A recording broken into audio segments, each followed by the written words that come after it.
198.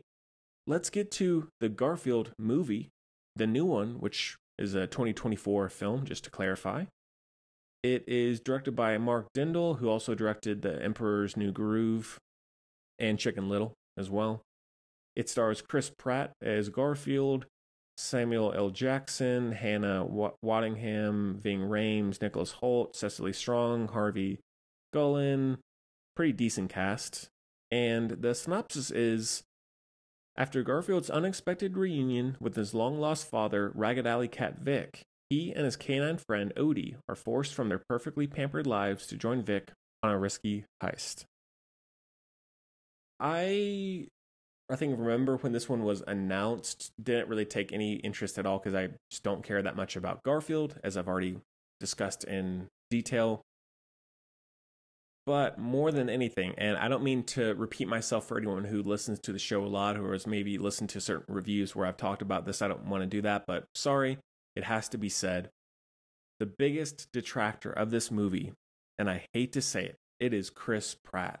I am so bored of Chris Pratt at this point. I think he is so vanilla, bland, uninteresting as an actor. And I hate that because I love Chris Pratt in Parks and Rec. I love him in Guardians of the Galaxy, the first one, in the first Lego movie.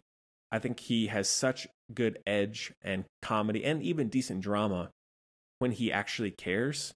But more than all that, I wish, and I talked about this on my Letterboxd review, when it comes to lead voice performances, he needs to be put out to pasture. Like, I am so tired of having Chris Pratt voice all of these very iconic characters and give them nothing. Because, again, I like him in the first Lego movie. I think he's very funny in that. I think he's okay as Super Mario. He definitely would not have been my first choice at all. He doesn't do anything horrible with it, but he's not very interesting either. And then I was like, okay, really? Do we have to cast him as Garfield as well? I just feel like, as with the first film, Bill Murray is inspired, perfect casting. Like, that makes sense. Bill Murray, very much personality-wise and what his career has been, that makes sense. Just the very snarky, careless, carefree kind of guy that we love and can find very charming and funny. And maybe I'm wrong here. Sorry, I don't mean to hate on him too much, but to me, I feel like they cast Chris Pratt not because he's the best person for the role, but because he's had success in animation previous to this. That's it.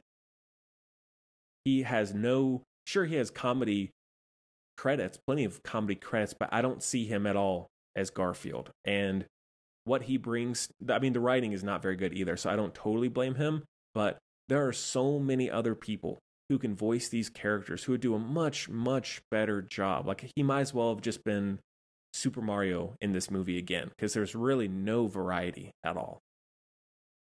And I was so happy when he broke out with all those films I've already mentioned. And it feels like every year that goes by, I'm like, this is so bland. I just am very, very checked out on Chris Pratt across the board. I might still watch what he does, but he has not surprised me performance-wise in, I'd say, 5, 6, 7 years. So really not a fan much anymore.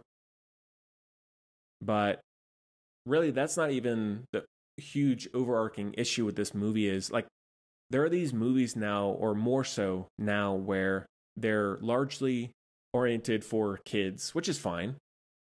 But this one especially, it is really like the worst, or I guess best, showcase for these completely like manic, frantically paced, jam-packed storytelling, like ADHD sort of storytelling, where you have no time to process anything that's going on. It feels like this is a movie here. Our kid needs a distraction for 90 minutes. Let's take him to go see this. That's really all that this movie has to offer, which, hey, there are worse things, but I feel like you could make a movie about Garfield as with the original and have it be accessible to really all ages, because Garfield is easily relatable for most people, I would say. But there were so many points in this movie where I was just like, wait, what just happened? Like, what is going on? There's no time to process the jokes. The plot is completely nonsensical. There's so much going on in a 90-minute runtime. The action is really in your face, loud, like the slapstick humor is constant. It just feels like it feels like a movie made by committee. It does not feel like, especially considering this guy did Emperor's New Groove, which is definitely one of the more underrated Disney animated films of that era. He definitely has some sense of storytelling, and maybe it's a big studio interference. I don't know what all happened, but it felt like this movie was, I mean, it was 90 minutes ish. It felt like 2.5. It just went on and on and on. And I was always trying to give it the benefit of the doubt. I want to love a movie like this. I want to be able to defend it and say, this is great. You are so wrong. But as of now, it's definitely my least favorite film of the year of all the films that I've seen, surpassing Godzilla Kong as the worst of the year. Talking about a few okay things, not saving graces, but things that are okay. Animation-wise, not really all that interesting. I don't really mind the look of Garfield in this, but I think overall the lighting is just a little flat and not really that engaging. The performances otherwise, besides Chris Pratt, are decent. I think Samuel L. Jackson is fun. Cecily Strong is pretty funny. And, there's no real issues aside from Chris Pratt. But everything feels, to me, it felt like at a distance. I never was caring about anything. I mean, there were a couple of moments that were like where Garfield is meeting his human owner for the first time at that restaurant. And then you see the flashback with his dad, seeing all that. I think that was not heart-wrenching, but at least an attempt at being dynamic and emotional. I feel with Garfield, and I know that it's 20 years after the original, so the audiences are different, what they want are different, expectations, blah, blah, blah.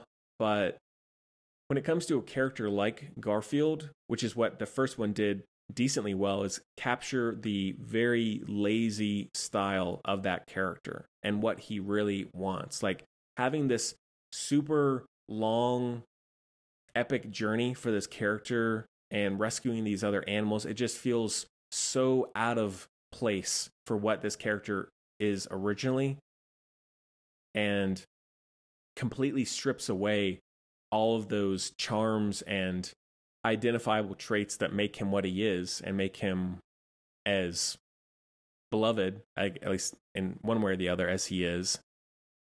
So they did not do that well writing wise, really, really subpar.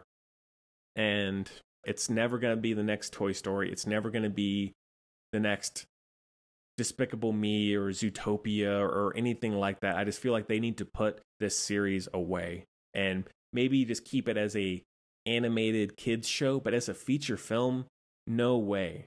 It is really, I think, 3 failures now at this point. That's a good sign. Let's put it away.